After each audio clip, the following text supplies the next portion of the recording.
necessário desenvolver estas 6 skills para conseguir ceder completamente o controle e deixar o Self 2 à vontade, fazer aquilo que ele sabe que tem que fazer.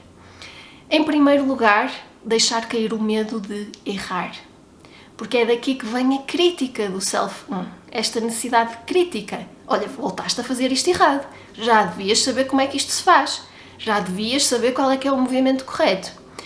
Esta crítica vem do medo de errar. O Self 1 não quer permitir que o Self 2 falhe. E por isso mesmo vem esta autocrítica. Quando nós perdemos o medo de errar, e melhor ainda, quando percebemos que errar é uma coisa boa, porque é com os erros que nós aprendemos, então deixa de haver esta necessidade de criticar aquilo que o Self 2 está a fazer. Então esta é uma das primeiras coisas, é deixar cair o medo de errar, o medo de falhar. Está tudo certo. Não errar é uma coisa impossível, literalmente. Não é? Existe aquele ditado de que errar é humano, portanto todos erramos, e é mesmo verdade, é impossível. O que significa que esta vontade de não errar nunca é uma utopia e nunca vai acontecer. Então temos que deixar cair este medo de errar e de falhar. Depois é deixar cair, em segundo lugar, deixar cair a necessidade dos resultados, não é? Que é também uma coisa que motiva muito a crítica do Self 1. Não é? O Self 1, por exemplo, num jogo de ténis, pode ter muita tendência a olha que se falhas esta próxima bola vais perder o jogo.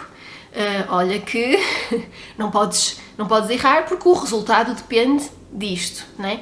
Então o Self 1 está ali muito à procura do resultado. Ele quer ganhar, quer conquistar um determinado resultado. E é essa necessidade do resultado que o torna tão crítico. Então, mais uma vez, se nós deixarmos cair a necessidade de resultados X, Y ou Z, vamos atenuar a crítica do Self 1 e deixar o Self 2 livre para fazer aquilo que tem de fazer. Em terceiro lugar, temos, obviamente, o deixar cair o autojulgamento. O autojulgamento não pode ter lugar aqui. Não pode haver espaço. Não podemos abrir portas para o autojulgamento. Mais uma vez, errar é humano. Portanto, eu não posso autojulgar-me por ter feito alguma coisa mal ou pela possibilidade de fazer alguma coisa mal. Isso não pode acontecer. Então, mais uma vez, é necessário desenvolver uma atitude que seja muito mais de curiosidade e não de julgamento. Em quarto lugar, extremamente importante é saber focar no momento presente. Porque é quando o Self 1 vai para o passado ou para o futuro que perde o controle completamente da situação. Porquê? Porque ir para o passado é, olha, não te esqueças que quando fizeste isto correu mal. Isto vai perturbar completamente logo a energia do Self 2.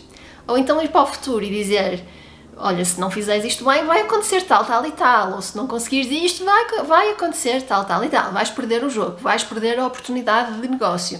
O que quer que seja, não é?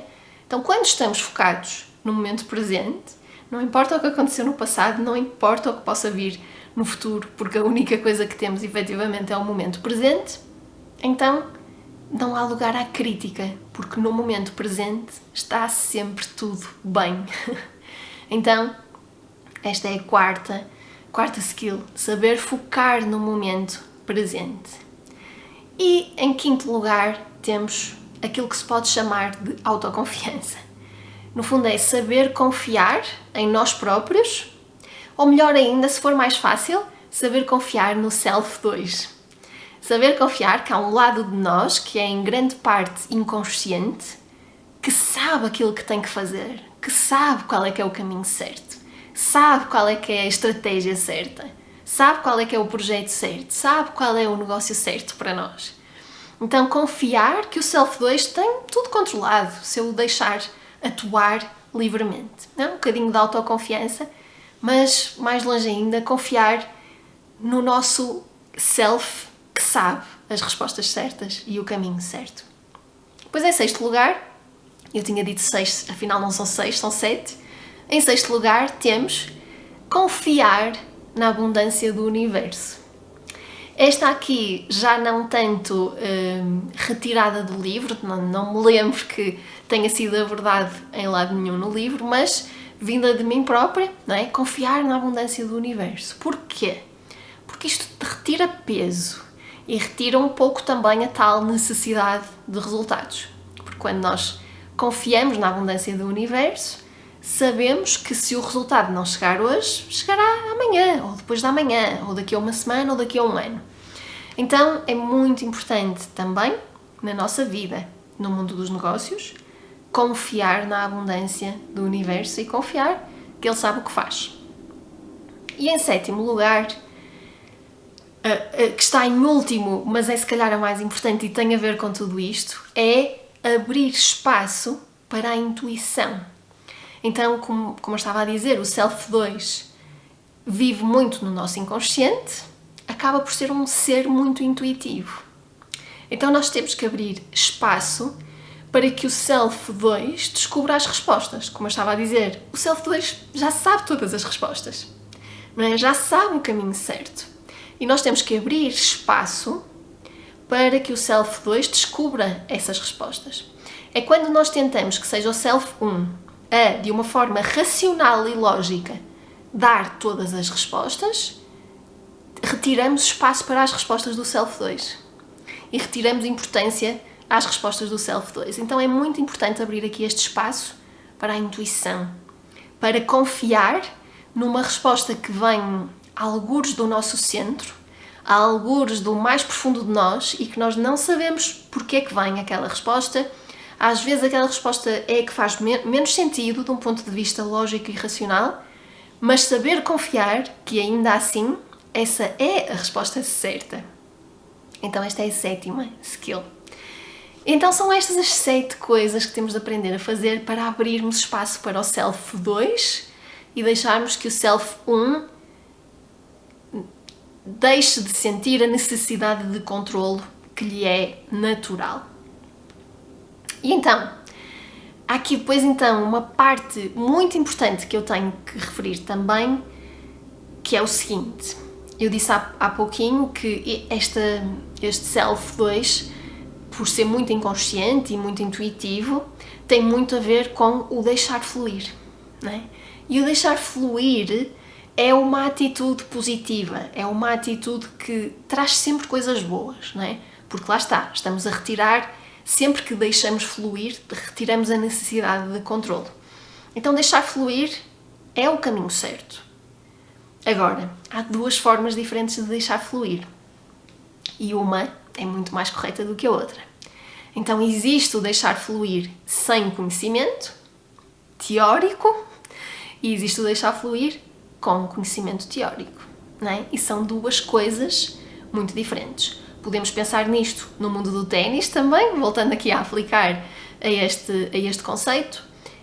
Logicamente, no ténis, este treinador chegou à conclusão que os atletas precisam de calar a autocrítica do Self 1 e deixar o Self 2 fazer o que tem a fazer de forma automática e inconsciente, mas ainda assim o jogador tem que saber as regras do jogo e tem que saber para onde é que tem que bater a bola para marcar o ponto e tem que saber todos esses pormenores teóricos, não é?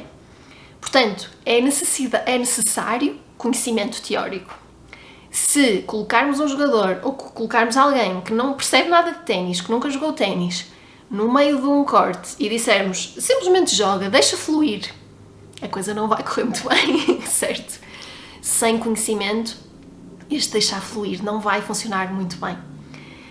Quando existe o conhecimento teórico lá por detrás e ainda assim nós conseguirmos que o Self 1 abra mão do controlo e abra mão de estar sempre a dar instruções ao Self 2 usando esse conhecimento teórico, o Self 2, tendo já adquirido esse conhecimento e absorvido para o inconsciente, consegue deixar fluir de uma forma eficiente e eficaz. Então, trazendo de volta este conceito para o mundo dos negócios, é exatamente a mesma coisa, não é? Ou seja, eu posso querer deixar fluir o meu negócio, mas sem conhecimento nenhum de como é que se gera um negócio, sem conhecimento do que é o marketing, sem conhecimento de como comunicar eficazmente, vou simplesmente deixar fluir. Não sei nada, nunca aprendi nada sobre negócios e vou deixar fluir. Não vai correr muito bem à partida. O que eu posso então fazer é adquirir conhecimento e depois, ainda assim, deixar fluir. Não viver demasiadamente presa a esse conhecimento, às instruções que me dão, às boas práticas e deixar fluir, mas com o conhecimento na base. São duas coisas muito diferentes e é muito importante fazer esta distinção. Então, por causa disto mesmo, e como eu disse aqui já neste episódio, este podcast vai centrar-se muito mais no jogo interno, no lado interno dos negócios e da vida, mas, por exemplo, já referi, vamos ter também conversas com especialistas e entrevistas com especialistas. E estes especialistas podem vir falar também muito do jogo interno, porque felizmente há especialistas nesse lado também, mas poderão ser também especialistas técnicos numa determinada componente importante de aprender no negócio. Portanto, pode ser conhecimento técnico e teórico. E eu própria farei episódios a solo também sobre áreas de conhecimento técnico e teórico dos negócios, e nomeadamente dos negócios online. Portanto, existe espaço aqui também para isto, também para a teoria, também para o conhecimento, para falar de marketing, de vendas, de estratégia de negócio, modelos de negócios. Tudo isso é válido, ok? E depois então, com o conhecimento teórico, deixamos fluir para que as coisas corram pelo melhor. E conseguimos assim conjugar o melhor dos dois mundos e tornamos CEOs digitais sem limites.